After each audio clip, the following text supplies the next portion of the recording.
Okay, so hello everybody. Happy Friday, and welcome to the first Center for Disaster Research and Education seminar of the semester. We are excited today to feature Becky DePodwin, a alumni of our program. A little bit first about her. Becky DePodwin is a meteorologist and business preparedness specialist with over a decade of professional experience serving partners and clients, combining expertise in meteorology, emergency preparedness, business continuity, and risk communication. She holds a Bachelor of Science degree in meteorology from the University of Northern Colorado and a Master of Science degree in emergency management from Millersville University. So, without further ado, I will pass the virtual microphone on over to Becky. Awesome. Thanks, Brian. Get started with the screen share here. I don't have the green. Is it showing just the mountain view? Yes. Okay, I had like the green box around it earlier and it wasn't doing that. Go again. All right. All right, does that all look good to everybody? Yep, that's all good. All right. Well, hello, everyone, and thanks for joining us today on what is a beautiful Friday afternoon in March. And thank you to the CDRE for inviting me to speak and kick off the spring webinar series. It looks like a fantastic lineup of speakers coming up with Daniel Berndt and Amber Liggett. So hopefully you're able to tune into those as well. And no, they didn't ask me to say that. I just know both Dan and Amber, and they're both awesome. So you should definitely tune in. So as Brian said, I'm Becky. I'm a 2018 graduate of the EM Master's Program here at Millersville. And after graduating, I continued working at AccuWeather with sort of a renewed focus on emergency preparedness and business continuity for industry. And actually, in just over a week, I'll be starting a new job that I'm really excited about. I'm going to work for Guidehouse as a senior consultant in their national security segment. And I'll be helping emergency management clients with business transformation and change management support. So really excited about that. But as the title suggests, today I'll be talking about the importance of empathy in disaster communication. And I chose this image intentionally. You might have noticed the S is missing from the sign on this Shell gas station. I took this picture in 2008 in my hometown of Windsor, Colorado, the day after it was struck by an EF3 tornado. And I'll talk about that experience more in depth later in this talk, but for now, just think about what this picture represents. On the other side of the street, just out of the frame, is an iconic brick building with the entire second story just crumbled down around it. Beyond the gas station is entire neighborhoods with houses in various states of destruction. The Shell gas station with the missing S is just a fraction of the damage that I saw that day. But the remaining word has always stuck out as me as a poignant reminder of what humans impacted by this destruction may be feeling in the days and weeks and months that follow a disaster like a tornado striking their region. And prior to entering the field, in whatever capacity that may be, we learn all about disasters. Some of you are likely going through the EM Master's program right now. We learn fantasy planning, social dimensions of disaster, crisis and risk communication, response and recovery. But another extremely valuable skill that can be a little more difficult to teach, and is something that I feel is learned through experience, is that of the human connection and how empathy can play a role into the communication before, during, and after weather events. I will also say, though, Dr. Mike Felizi's 607 class was excellent, mental health and trauma, and helped focus a lot of what I had floating around in my head after several years of operational meteorology and forecasting for major weather disasters. So I believe it's a required class. If it's not, if it's an elective, you should definitely take it. So let's jump in. First, a little bit on my background and personal and professional events that have shaped how I think about empathy and risk communication. So when you've had a pretty winding career path, you tend to end up with numerous labels and kind of have a tough time describing what you do in a short manner. So just a quick summary of where I got to where I am today. I was born and raised in Colorado, completed my undergrad degree in meteorology at the University of Northern Colorado. Can thank crazy Colorado weather, especially March blizzards, for my interest in the weather. Started my career in operational meteorology in 2009 at a pretty small company that provided weather pages for newspapers. Very exciting stuff. But from there, I moved to Kansas, to Tornado Alley, where I worked as a storm warning meteorologist for AccuWeather in their severe weather center in Wichita. After a few years there, I decided to transfer to AccuWeather's headquarters in central Pennsylvania to expand the options of what kind of roles I could do and what I could learn. In the 7 years that I worked in that office, I wrote blogs that were targeted to both consumers and clients. I was a product manager working on the digital application of weather data. So the app that you have on your phone, the website. I was a customer success meteorologist interfacing directly with consumers of those digital products.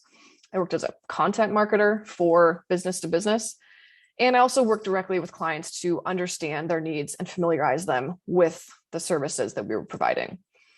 And then on the side, I also worked on numerous projects that were directly related to emergency preparedness and business continuity, such as AccuWeather Ready, which is a consumer-facing program about disaster preparedness, a company-wide crisis incident response plan, emergency management procedures, and business continuity for the operations that could not that needed to have redundancy. And then emergency preparedness documentation for specific industries, such as manufacturing facilities. In the midst of all this, I had a lot of other really cool opportunities that were external of that day-to-day job. I was able to present twice to congressional staffers on the importance of emergency preparedness, with a particular focus on hospitals and healthcare facilities. Believe it or not, that was actually before the pandemic. So I could talk about that a lot. I also participated in and was the co-chair of the planning committee for the American Meteorological Society Early Career Leadership Academy. I helped plan and host several sessions at conferences that were directly related to disaster mental health and trauma. And it's that work that, along with my own experiences, have helped shape my knowledge and passion about disaster mental health and how our communication as emergency management professionals really matters in that context. But the shift in how I viewed disasters started changing before I even made it into my second year of undergrad. We all have events that shape us and help provide direction in our careers. Maybe when you were very young, that triggered your interest in the weather or in disasters. I know a lot of meteorologists have gone through, a hurricane at a young age, or maybe a blizzard, and that really piqued their interest in the weather. I'm pretty sure I was born with a love for weather, but there were two very specific events that were incredibly eye-opening and helped shed light onto the risk communication side of things, as well as the need for empathy in all aspects of disaster management. The first was the Windsor tornado, which occurred on May 22nd, 2008. It was the end of my freshman year as a meteorology major. And all I really knew at that point was that I was fascinated by the weather, and I wanted to know everything I could about it. As typical weather nerds, a group of us headed east early that morning to the high-risk area that's shown here on this storm prediction map. We were nearly in Kansas, about a 4-hour drive, when our phone started buzzing, asking us if we were seeing the tornado near Greeley, which is where UNC is located. We thought it was a prank from people who knew we'd driven literally hours away in search of tornadoes. And then my phone rings, and it's my mom. And we proceed to have a conversation where she tells me all about the very large hail that is falling and how when it stopped, she was planning on going outside to pick it up to save in the freezer to show me later. And I go, Mom, no. If it's hailing, there's a good chance that a tornado is going to happen next. And at this point, I'm like, okay, this isn't a prank anymore. If there's really this large hail, golf ball, tennis ball size hail falling, is what the size that she was describing it to me as. Like, I was pretty sure there was actually a tornado that was heading towards Windsor. So I told her to grab the dog, get down to the basement. They were fine. The tornado missed my parents' house by about a mile. They sustained severe hail damage. But an EF3 tornado did strike my hometown. It was a very rare event. It occurred in the late morning at about 11:30 to noon, which is pretty early for tornadoes of that strength to develop. It traveled northwest in the shadow of the Rocky Mountains. It's not entirely unheard of to get tornadoes that far west and that close to the mountains, but it was a very rare event. It was a 3/4 mile wide tornado with winds of 160 miles an hour. And it ended up causing 125 million in damage is kind of the ballpark figure. So I got back from our Kansas storm chase around 2 a.m. and by 8 a.m. was back in my car driving to Windsor. This is my first time seeing tornado damage up close. And I remember getting very emotional as I saw all these familiar sights, places I'd known my entire life, torn apart with pieces just strewn everywhere. These were my friends. These were my neighbors. My parents' house had hail damage. That's our neighbor's car with my dad standing behind it. She had been parked at the Kodak plant that was took a direct hit from the tornado. I saw my piano teacher walking around the debris, and she told me about how her piano was now extremely out of tune. Just a bizarre fact that's always stuck with me, that the low pressure from the tornado caused her impeccably always in tune piano to be out of tune suddenly. The church that I had grown up in became the staging area for first responders and Red Cross. And so seeing this damage in person left me so just emotional and confused. I loved the weather. I was so fascinated by it. I loved it so much that I was going to school to study it, focus on it for the rest of my life, conceivably. But the weather had just destroyed so many homes and lives in my community, people I cared about. And it was a really difficult thing to reconcile with, especially as a 19-year-old at the time. And in hindsight, it was also one of those first clues about how meteorology and disaster response can have an impact on our mental health, ours being meteorologists and emergency managers. We don't just forecast weather disasters and plan for them. We plan for them with an understanding that human life will be impacted in a negative way, and that sometimes we may end up living through them, and sometimes they impact those that we care about. So I spent that summer helping with the cleanup, talking to residents about their experiences. I asked questions about how they'd heard a tornado was coming. Did they receive a warning, and through what medium? Where did they take shelter? What their perceptions were about tornadoes in northern Colorado. And out of this event came what would turn out to be a really pivotal experience in my college career. So in the aftermath of this devastating tornado, undergraduate students from my alma mater, the University of Northern Colorado, ended up working alongside professional crisis counselors to provide severe weather education with local schools and communities that had been impacted by the tornado. And in providing this volunteer service, students, we learned about the long-term physical and psychological recovery process that's endured by storm survivors. The crisis counselors that we were working with also found the weather education campaign that we ended up being a part of helped open new dialogues with storm survivors that furthered the efforts of recovery and counseling organizations. There'd been a lot of children who were very impacted by this event. There was a daycare center that was in the direct path, and the kids survived by being taken next door to a bank and hiding in the bank vault. If that isn't just a profoundly life-changing experience as an 8 or 9-year-old, I don't know what is. So the project really got its start when Colorado Spirit counselors began moving door to door to talk to people, talking to every resident, seeing how they were doing, what their experience was after the tornado. And they discovered the need to allay fears about severe weather that residents were expressing, especially children. They were terrified after having gone through this. Similar effects had been noticed on the mental health of children and their families in the aftermath of Hurricane Katrina and other disasters. So the counselors concluded that creative outreach throughout the school systems was needed to engage children at different venues. So where better to turn than the local meteorology program at UNC? We had an AMS chapter, and we were happy to partner and provide the weather education part of the campaign. And so it kind of began as an experimental effort that, to our knowledge, had no known precedent in any prior crisis counseling training program. It was really an example of that kind of adaptive thinking that's expected of these types of programs like Colorado Spirit for disaster recovery. So we had an existing outreach program that really took off after this, the UNC chapter of AMS, after we accepted the invitation to partner with Colorado Spirit to help tornado survivors. So we went all around the Front Range, to schools, to libraries, to churches, anywhere that was hosting one of these events. The majority were to elementary school students, as they were the ones that were, I think, struggling the most.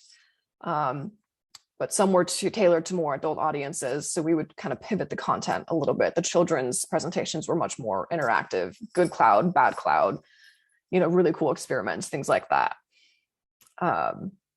We started each presentation off with a brief storm summary, just kind of covering the basics of the tornado, how it occurred, what caused it to happen, quickly to not bring up any negative memories, but important to help the residents understand what had happened and to show that it was climatologically pretty rare for this to happen.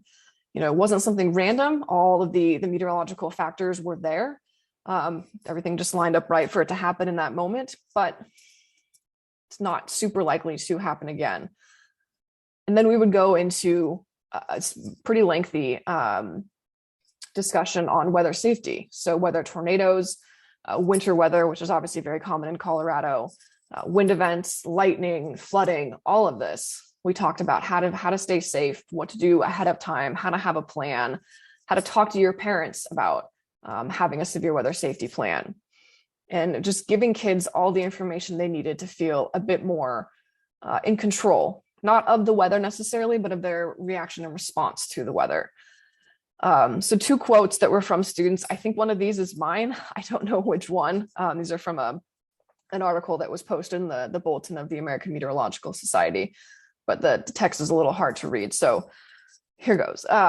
Start quote. One of the things I found as both a meteorologist and a psychologist is that knowledge is empowering. Kids who wouldn't even talk, one of the many ways kids express trauma, begin speaking again after learning what weather is about and that it can be fun, taking with them a new fascination and respect for weather, as well as knowledge of how to protect themselves, end quote. The next quote, being a part of a group such as Colorado Spirit helped me grow as a person and a meteorologist. Most people in the meteorological community focus on the physical aspects of the atmosphere. Being a part of this group really brought my attention to the societal impacts of what we study, and it gave me a renewed sense of purpose and helped me realize that being a meteorologist isn't just a job and a passion. It's also directly and indirectly a way to save lives and help repair ones that have been broken, end quote.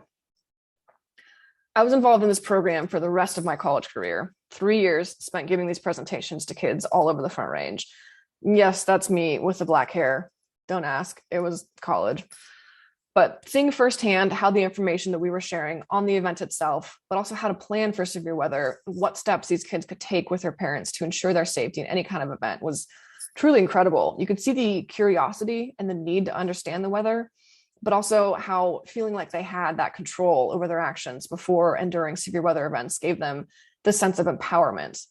I would love to go back and talk to one of those kids today and see if any of them are planning on going into a career in something that's disaster or weather related. So the other event that was enlightening to see how people perceive and respond to severe weather was the 2012 Wichita tornado. This was another storm prediction center, high risk day, extremely well forecast, plenty of advance notice. I had just moved to Kansas in January of that year, into a second floor apartment, not the one pictured here. I was a building away from this one. And I was concerned about sheltering options for my cat and I. So I inquired at the management office and was like, hey, tomorrow looks like a pretty dangerous severe weather day. If something happens, where should I, as a second story resident, take shelter? And I was dismissed and told that tornadoes don't come into the city. Again, I was in Wichita, Kansas, in the heart of Tornado Alley. There's also this myth that tornadoes didn't cross the Arkansas River, which absolutely fascinated me. What did we need to do to better convey the threat when this outbreak was being discussed days in advance? I ended up going out with a group of meteorologists the night before to release some of the stress that we had and were feeling in the build up to the event. And in chatting with people at the bar, most were either entirely unaware of the threat or dismissive of it as a real concern, which is baffling. At least with the Windsor tornado, people's perception of that doesn't happen here was generally pretty accurate given the rarity of that tornado. Central Plains are literally where the Wizard of Oz and Twister take place. Like, come on, tornadoes aren't a rarity. Well, sure enough, a tornado outbreak occurred on April 14th with a long track tornado moving directly through Wichita and directly over my apartment complex. Here's the path. And in case you were wondering, yes, it crossed the Arkansas River right here. The green dot was my apartment. I ended up leaving my cat, who unfortunately is now scarred for life and terrified of thunderstorms, in the interior room of the bathroom with food and water. And I stayed late at work where there was a known shelter. So I watched on radar about 2 miles away and from large windows as a tornado hit my apartment, not having any idea of the level of destruction that I would come home to later that night. Thankfully, it had weakened a bit by the time it reached where I was living. So we sustained EF2 damage, and the worst of it was on buildings that were adjacent to mine. And I remember milling around the damage like that night, talking with neighbors again about how they had heard that there was a tornado, how they'd received the warning, where they took shelter. It was a mix of WIA and app alerts, tornado sirens, TV meteorologists. And then many of the second story residents had ended up taking shelter in first floor apartments. So that was kind of a cool look at the community aspect of disasters. But I was still left with a lot of questions regarding risk communication in a way that's tangible and actionable. So it was yet another event that would eventually be one of the many reasons I decided to pursue a higher degree in emergency management. So as I was working shift work as an operational forecaster and struggling because working at 2 a.m. is not ideal, I began to consider what was next in my career. I didn't want to be an operational forecaster forever. To be perfectly honest, didn't like the science enough to keep doing that for the rest of my career. And so I did some introspective thinking and went back to my why. Why did I get a degree in meteorology in the first place? Why did I want to study the weather? And I realized that why had gone through a fundamental shift in that summer that I spent helping clean up my hometown. And that why had continued to be shaped by various other events, like the Wichita tornado. I cared about the people, the human impact of weather. I wanted to better understand the answers to the questions I was asking about risk communication.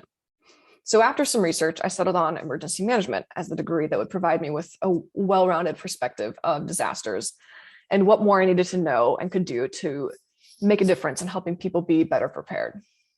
And I've carried that why with me through every role and job I've had, as well as into my work as a mental health advocate for both meteorologists and emergency managers. So think about this question. Why did you want to become an emergency manager? Why are you going through this program? There's usually some variation of, I want to help people involved in our decision to go into emergency management. And at the core of it, there's empathy in wanting to help people. Whether we're able to directly put ourselves in their shoes, whether we personally experienced a disaster or not, we still want to help however we can. We are emergency management practitioners with a goal of serving and helping the public in a variety of ways. But we are still humans first, and empathy has to play in a role in our outward communication and how we engage with those that we are trying to serve and help before, during, and after a weather disaster. So with those personal experiences, a variety of jobs that have engaged the public in different ways, and a degree in emergency management, what have I learned? So as I was putting together this slide and trying to pull my thoughts together in a cohesive way, I realized I could tie what I've learned throughout my career to a set of well-known guidelines within emergency management that should be pretty familiar to all of you. So the first one is respect. As both an operational meteorologist conveying high impact weather information and as an emergency management practitioner advising clients on business continuity, it was never a one-sided conversation. In order to provide the most relevant information, no matter the situation, I first needed to understand what someone's needs were and what problem they were trying to solve. And that started with asking questions and listening, which ultimately is a sign that you respect them and aren't just waltzing in to provide a magical solution or an answer. That trust is built over time, and it's built well before a disaster occurs, whether it's with the general public, partners, or clients. As Dr. Hagelgens would say, the first time you're shaking hands cannot be at the scene of a disaster. This ties in well with the next point. Building trust and credibility takes time. People are much more likely to listen and act on guidance if they feel like they've been heard and understood. Some of the things that I've learned in talking with people before, during, and after disasters are that words matter. The phrase life-threatening means very different things depending on where you are. To people in Oklahoma who have literally lived through life-threatening events, hearing this word can be incredibly triggering, and they don't want to hear it unless it's another more Oklahoma type tornado event. It means something different in Pennsylvania. It means something different to people who have experienced hurricanes. When forecasting flooding for places like Houston, context matters and assurances are needed that it won't be the next Harvey. Not everyone cares about the same things. Not every client is going to have the same needs. So the message and plan needs to be tailored depending on who you are communicating with. Hazards, timing, all of that varies depending on what the organizational needs are and how they take those things into their emergency procedures. This can also be where partnering and working with local media to share disaster info can be extremely valuable. They're likely already a trusted face and source for people, and that familiarity they have with the area will help build connection and trust when conveying potentially life-saving information. Accuracy matters. Both meteorologists and emergency managers have to toe that line of uncertainty and confidence when communicating about an impending event. There's almost always going to be some level of unknown in how an event will ultimately play out, but we need to appear confident in relaying the necessary information, emphasizing what is known, focusing on overall impacts versus specifics about the hazards. That tangibility will help people better understand how they will be personally impacted rather than a more ambiguous list of hazards. Storm surge, rainfall of 8 inches, winds of 60 miles per hour. Those are numbers, those are stats and facts, right? But what does that actually translate into in terms of impacts to someone's home, to someone's organization? And if there is information that isn't known yet, that's okay. It's better to be honest rather than speculate and be wrong. Along with potential impacts, something else I learned while talking to people in the weeks and months after an event was how much people wanted to talk about actions they took in the moment, and then what should they do differently the next time. People feel in control when they are able to do something and take actions that make the situation better, at least in their eyes. Once those kids that we talked to after the winter tornado had a plan and knew exactly what they needed to do in order to stay safe during the next severe weather event, they felt confident and less scared. I don't think adults are that much different. Unfortunately, though, sometimes it does take first experiencing a major event to get people to seek out that information. But when they do, we'll be there with all the preparedness campaigns, one sheets, and info on how to sign up for localized alerts. This one tends to apply more to the immediacy of an ongoing crisis, but I think it can still be applied more broadly too. It also goes hand in hand with number 2 and 3. Before and during a crisis or disaster, people want and need information. They're likely to turn to sources that they trust, that they have an established history of credibility. So even if not everything is known, you as that trusted source need to be the first in saying something, proactively communicating with them. In weather, especially with social media, it can be very difficult to be first when it comes to sharing info on a major weather event. So it's important to find that balance between getting a message or a product out to your clients and partners well ahead of time that still leaves room for updates and changes as an event evolves. And last, but in my opinion, one of the most important lessons is that of expressing empathy. It should be the undercurrent in every aspect of what we do. When I was talking with people after those tornadoes, they didn't want to be told what they could have done differently, or that they should have been more in touch with the weather, how to receive alerts for the next one. In the immediate aftermath of a disaster, people are not interested in hearing what they could have done to be more prepared. They most likely just want to share their experience. They want to be heard. They want validation that what they just went through was scary and a big deal. And so in these situations, we've got to resist the urge to put on our practitioner hat and just show up as a human. Listening is a form of empathy. The goal might not always be to provide a solution in that moment. Listening can also help you be better informed and understanding the risks and needs of those you are serving. So focus on learning about how they did hear about the incoming storm, what information they did find the most relevant, what caused them to take action, and what those actions were. We get better as meteorologists and communicators and emergency managers by listening and learning from those impacted. There will be a time after the shock has worn off and people are seeking out more information to provide them with the necessary tools to be able to better handle the next event. So a quote from Winston Churchill that I think is applicable here.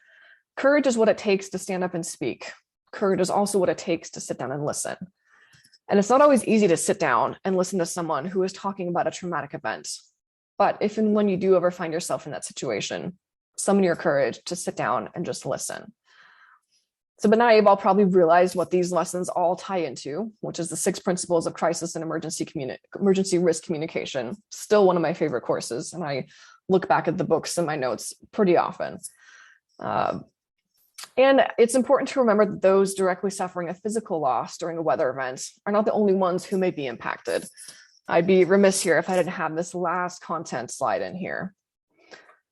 Who here has felt like a bull in a china shop trying to balance 24 plates and bowls and not drop or break anything?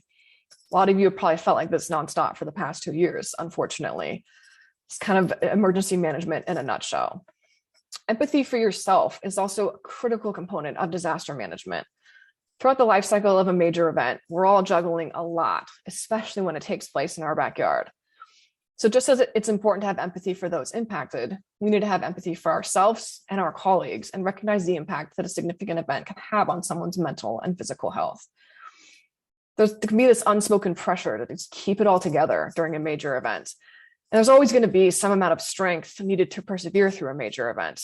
Adrenaline will help carry you through that. But if and when there's that moment of downtime, it's important to acknowledge the wide array of emotions that are likely just under the surface.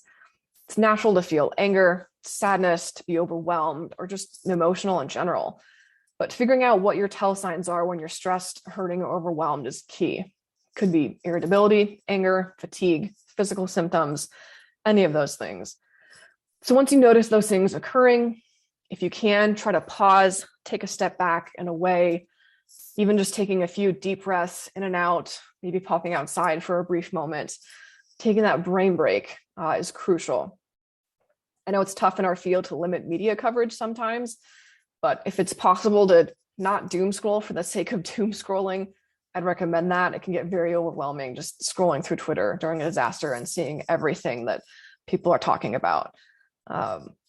You want to be at your best and contribute in a positive way to your team and organization. And the best way to do that is to take care of yourself. So don't be afraid to self-advocate. You want to be the best team member and a productive member of your organization. So figure out what works for you and set those boundaries. And don't be afraid to work with your supervisors and talk to them. I also want to give just a quick plug for a fairly new IAEM Mental Health and Wellness Caucus that spun up last year. I'm part of the planning group for that, and we're in the process of planning a session at the Savannah conference. We're partnering and working with other caucuses, putting together a list of resources. And there's going to be actually, I believe, a half-hour talk giving an overview of what this caucus does at the virtual meeting next week. So be sure to catch that if you are attending. And that is what I have for today. I'm happy to answer any questions, continue the conversation. If any of this really resonated with you, or if you want to just continue the conversation online, feel free to tweet me or send me an email. My contact info is listed there. But happy if we have time to answer any questions. Thank you, Becky. Yeah, that was an excellent presentation. If anybody has any questions, you can feel free to raise your hand, unmute yourself, pop it in the chat.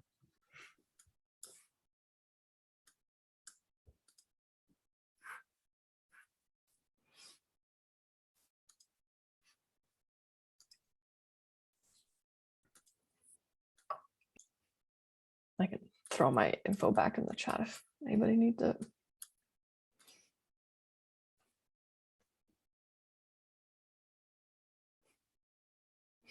Christian, I always think of you when I talk about the Oklahoma tornadoes. Yeah, I got a sense of that when you mentioned more. I was like, yeah. But yeah. I was thinking about all of this, especially the circ part, because I'm actually in that class right now. Nice. And I'm thinking about the experience and more, and what I went through as a journalist. And I really wish I had had this kind of training before that happened. But like you experienced, the tornadoes in Windsor and the tornado in Wichita, and it really shaped how you address emergencies and disasters from both an emergency manager perspective and a meteorologist. And so that's why I absolutely love hearing you talk about this. Thank you. I appreciate that. Yeah, thanks. I think it's amazing what our experiences in life can do to teach us things that sometimes we don't even realize, are meaningful. I found it really interesting going through the program, and all of it just made so much sense to me. All of, whether it was the mental health and trauma or the crisis and risk communication, like it was just so logical to me. And I think it just really all tied together all of these experiences. It's funny, if you look at my transcript from undergrad in meteorology to the graduate program, vastly different. And I don't know if it's, because I was a young 20 something, not applying myself as well versus mid to late 20s, but clearly like everything, I don't know, at least in my opinion, like resonated so much more in the graduate program in emergency management. Like it just clicked much more than the science part of meteorology ever really did. And again, that comes back to experience. You got I hate to use the word privilege, because I don't really consider seeing a disaster a privilege, but in retrospect, you got to see the science and what happens when it meets humanity. Right. We can talk about the dynamics and the thermodynamics and the vorticity of tornadoes and supercells all day long and derive. But until you see its impacts on communities, you don't understand what you're studying. So I get it. Yeah. I mean, I was fortunate to see that early on in my undergraduate program. So as I was going through the crazy math, I still had that in the back of my mind of like, how does this apply to the humans? Right. Just took a while for me to like really get there in terms of my career. That's okay. But you're there now, and that's what it matters. Yeah. Any other questions or comments or anything? I don't know how long these are supposed to last, but yes, Teresa. Hey, I have a quick question for you. And Christian and I have already talked about this, about incorporating trauma into some of the communication theory, because, it can seem like they're in parallel rather than convergent paths, right?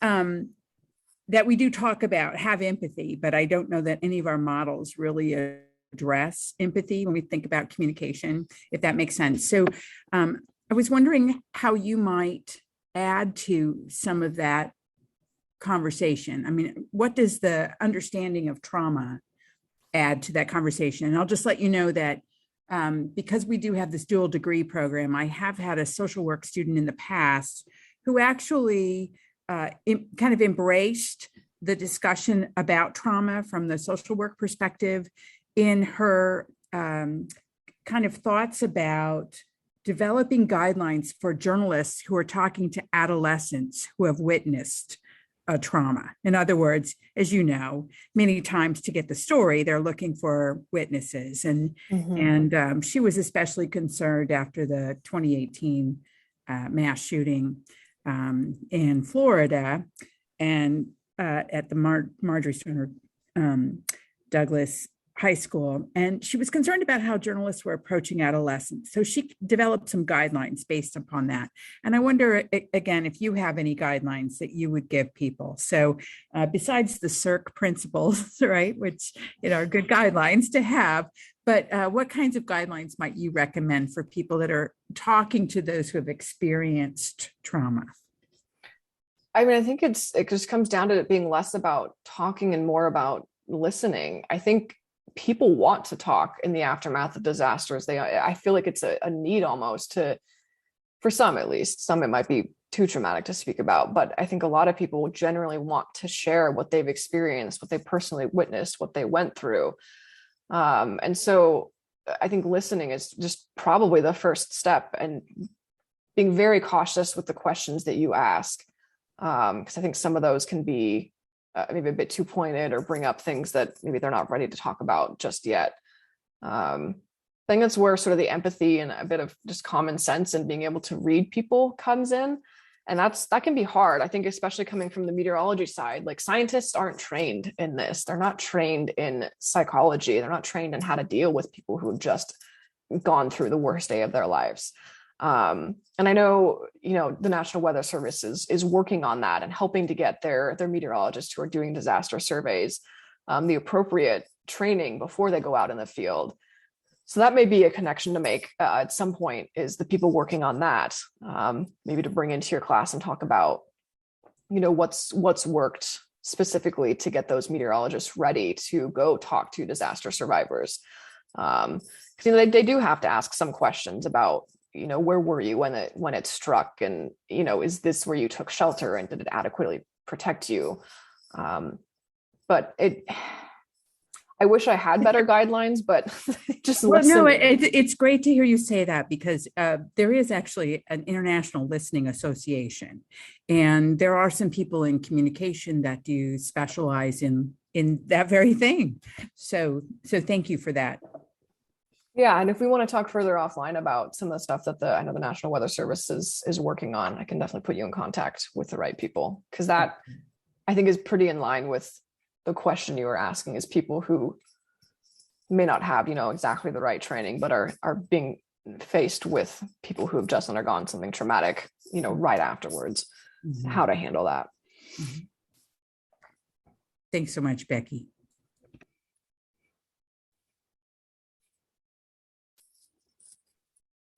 Anything else for Becky?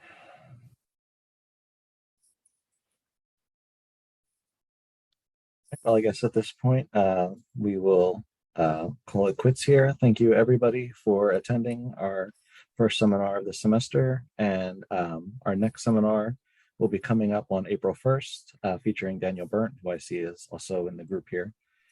So enjoy the rest of your Friday, and we will hopefully see you April 1st. Thanks, everyone. Thanks for having me.